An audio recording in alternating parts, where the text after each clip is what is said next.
é falta de instrução no Evangelho, entendeu? E é falta de lógica espiritual na leitura da palavra, que nem é lida.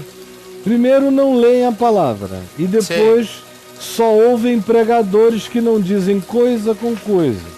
Ora, se você não lê a Escritura e nem ouve aqueles que têm instrução minimamente lúcida e embasada, a cabeça fica perdida assim. Fica toda viajante desse jeito. E aí você cai, toda vez que abre a Bíblia, lê um tópico, compara com outro tópico, porque não faz uma leitura de carreirinha, entendendo o espírito da Escritura. Jesus nunca pretendeu que a gente lesse a Escritura juntando um pedaço aqui, outro pedaço ali. Ele pretendia e pretendeu e pretende que a gente, quando leia a Escritura, entenda o espírito dele. Ele disse: as minhas palavras são espírito e são vida. Lá em João 6, quando ele disse: quem não comer da minha carne, não beber o meu sangue, não terá vida em si mesmo.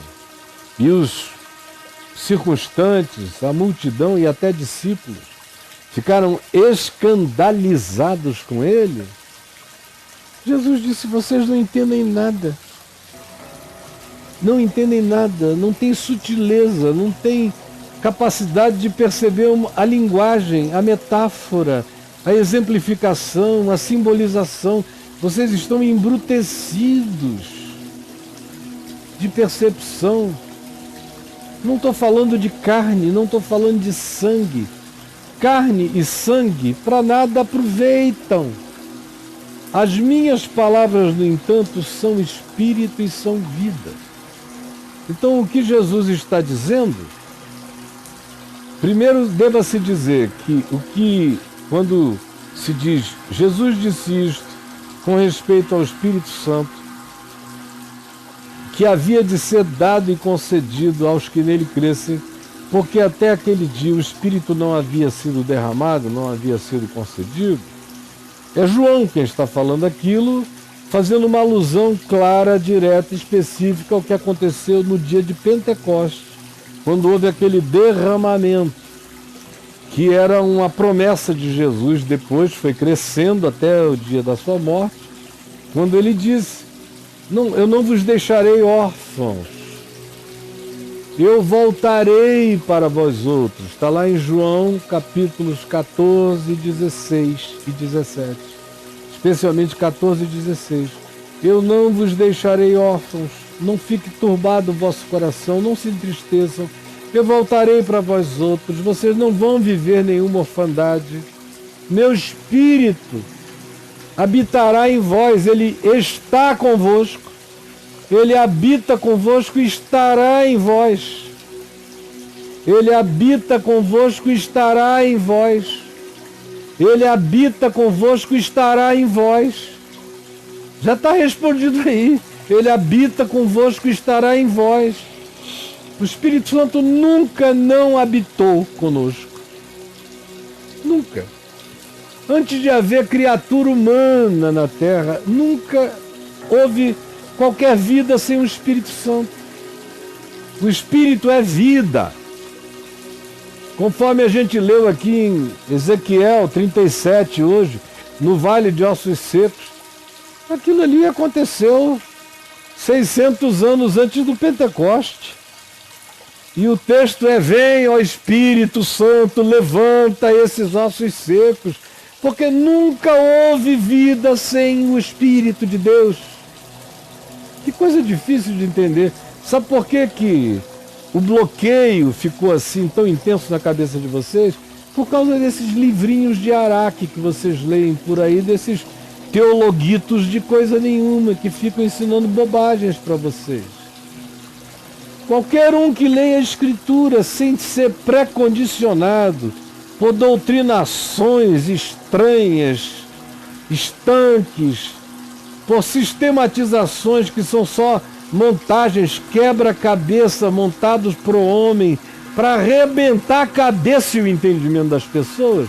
Qualquer um que não tenha sofrido esse tipo de influência lê e entende com simplicidade, como meu pai, que nunca tinha lido nada, mas quando pegou a Bíblia pela primeira vez e minha mãe disse, comece a ler de Mateus e não de Gênesis. Ele leu, se converteu em João 19, já estava convertido, leu várias vezes o Novo Testamento, quando foi para o Velho, era sopa no mel, já estava tudo entendido.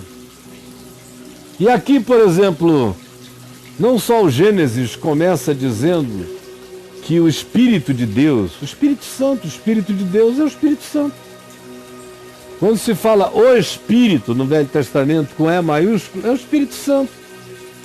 É que a coisa é tão ruim que parece que tem o Espírito de Deus, o Espírito Santo. Parece que se alguém me chamar só de Caio, não sou eu. Ou se alguém disser, ô pastor Fábio, também não sou eu. Caião. Ô Caião, também não sou eu. Que só sou eu quando alguém diz Caio Fábio. É esse nível de reducionismo ao qual vocês chegaram. E também, como disse Jesus, o meu povo perece por não conhecer nem as Escrituras, nem o poder de Deus. Você lê em qualquer lugar da Escritura. Agora mesmo eu caí ali em Jó. Está cheio de Espírito Santo em Jó. Mas para não sair falando que a minha cabeça está aqui borbulhando de uma quantidade enorme de textos, tanto no Velho quanto no Novo Testamento, deixa eu ler só o Salmo 104, versículo 30, que diz assim, envias o teu Espírito, com E maiúsculo, o teu Espírito Santo, o Espírito de Deus. Está falando da criação. Não está falando de uma reunião onde houve o derramamento do Espírito. Não, está falando da criação. Está falando do ecossistema, está falando de meio ambiente. Salmo 104. Envias o teu Espírito e eles, as criaturas, vegetais e animais e todas as coisas vivas, envias o teu Espírito e eles são criados. E assim tu renovas a face da terra num pentecoste vegetal e animal contínuo. A glória do Senhor seja para sempre. Exulte o Senhor por todas as suas obras, porque tu envias o teu Espírito e todas as coisas vivas que foram criadas continuam a ser criadas, a evoluir, a mutacionarem, a crescerem, a adaptarem-se. Todo esse trabalho de progressão evolutiva e criação evolutiva é obra do Espírito Santo na natureza, desde sempre. No princípio era o Verbo, no princípio era Deus, no princípio era o Espírito. Não tem nenhuma diferença. Qualquer tentativa de diferenciação acaba apenas provocando reducionismo doutrinário. Então o que Jesus disse ao Espírito Santo é a mesma coisa que Deus disse a Ezequiel, profetiza ao Espírito. Porque sem que a tua mente seja iluminada, sem a ação de Deus, em qualquer fase da história, nada é criado, nem no mundo vegetal, nem no mundo animal, nem na dimensão existencial.